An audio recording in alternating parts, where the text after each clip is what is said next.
L'été, c'est le moment des festivals. Et là, plusieurs festivals qui vont bientôt arriver. Et Hervé va nous en parler. Ouais, une sélection, parce qu'il y en a beaucoup. Il y a beaucoup de festivals musicaux, on le sait, mais des festivals de cinéma aussi. D'abord, le FEMA de La Rochelle.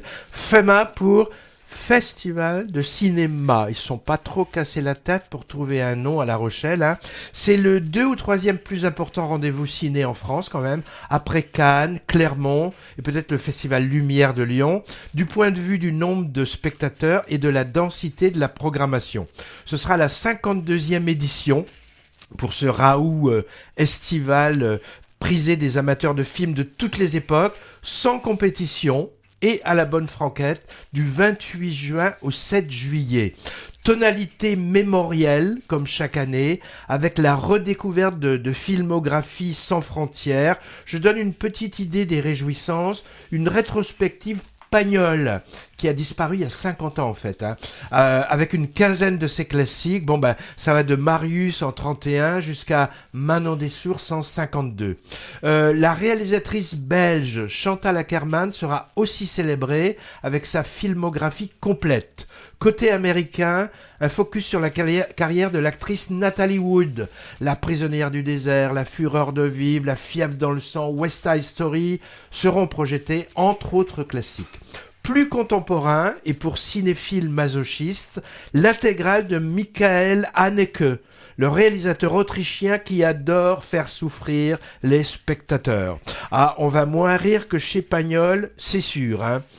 Quoi encore ? Une journée Daniel D. Lewis, avec 5 succès de sa carrière, et un hommage à Françoise Fabian, avec une dizaine de longs métrages, de Manu chez Maud à Rosa, sa dernière apparition l'an dernier.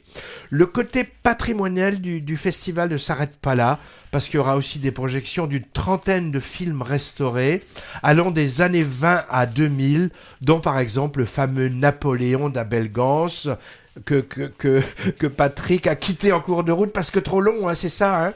Mais aussi... non, c'est que j'avais d'autres choses, j'avais un autre truc. Ça se superposait. Non, c'est tellement bien. Et là, s'ils projettent les deux parties, ça, je pense que ça va être super. Il va sortir après dans certaines salles. Hein. Ah, mais il y aura aussi du Mocky, Antonioni, Lozé et j'en passe. Il n'y a pas que du patrimonial et du mémoriel à La Rochelle. On y trouvera aussi du défrichage et de la nouveauté. Par exemple, un focus sur un réalisateur argentin pas trop connu, du moins de moi. Il s'appelle Benjamin Neistat, avec en particulier son dernier film bientôt sur les écrans qui s'appelle El Professore, et une sélection d'une 50aine de longs métrages en avant-première qui sortiront l'été ou l'automne prochain, fiction et documentaire, glanés dans les différents festivals, dont la plupart de ceux qui ont été primés à Berlin et à Cannes cette année. Et pour les spectateurs les plus studieux, tout un tas de leçons, terme qui remplace un peu le pompeux masterclass, exemple de thème, montage, musique de film, restauration. Non, Patrick, c'est pas un cours de cuisine, hein, c'est comment on restaure les films. Voilà, il y aura de quoi faire à La Rochelle et Movies sera de la partie du 28 juin au 7 juillet, soit juste avant les francopholies musicales. Ça n'arrête pas à La Rochelle. Hein.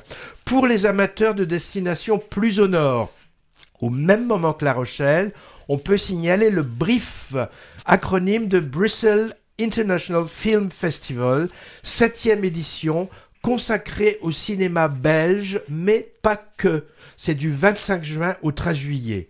Et puis encore, en juillet, du 9 au 14, les vendanges du 7e art à Pauillac, 9e édition de ce rendez-vous cinématographique médocain, avec Michel Larocque en présidente du jury de la compétition, et la présence du réalisateur Stéphane Brisé et Danny Boom, et plein d'autres acteurs et cinéastes. J'ai pas encore la programmation en détail. Hein. En août, pas de repos pour les cinéphiles. Movies suivra le traditionnel FFFA. Non, c'est pas la Fédération française de foot acrobatique, c'est le Festival du film francophone d'Angoulême, 17e année, avec une programmation dont je connais pas encore les détails, mais elle est chaque année très riche en avant-première, grâce au bras long des deux co-organisateurs, Dominique Besnéard et Marie-France Brière. Et toute la ville est aux couleurs du cinéma, ça c'est assez sympa. C'est pas toujours le cas quand il y a un festival dans une ville. Hein. Pays invité cette année, après la Suisse l'an dernier, le Maroc. C'est du 27 août au 1er septembre et Christine Scott Thomas présidera.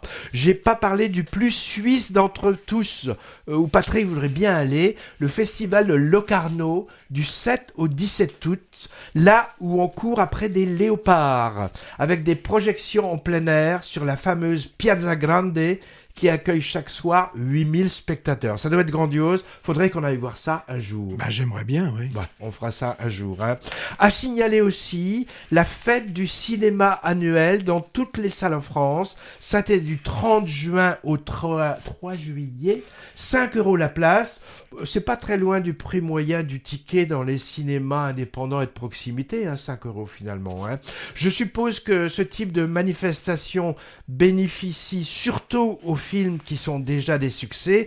Donc un petit truc en plus devrait atteindre les 10 millions de spectateurs peut-être. Tiens, on l'a pas mis dans notre viseur, mais franchement, nous on l'a beaucoup aimé. Un petit truc en plus. Alors, donc, pas de trêve d'été pour les amoureux du ciné.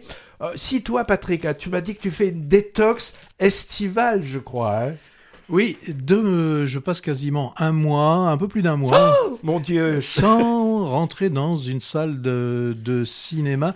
Mais tu n'as pas parlé du festival international du film français de l'année passée. Ça c'est dans la petite bourgade d'Auvergne qui s'appelle Estendeuil. Oui, mais c'est que sur invitation. Sur invitation. On peut pas en faire la publicité.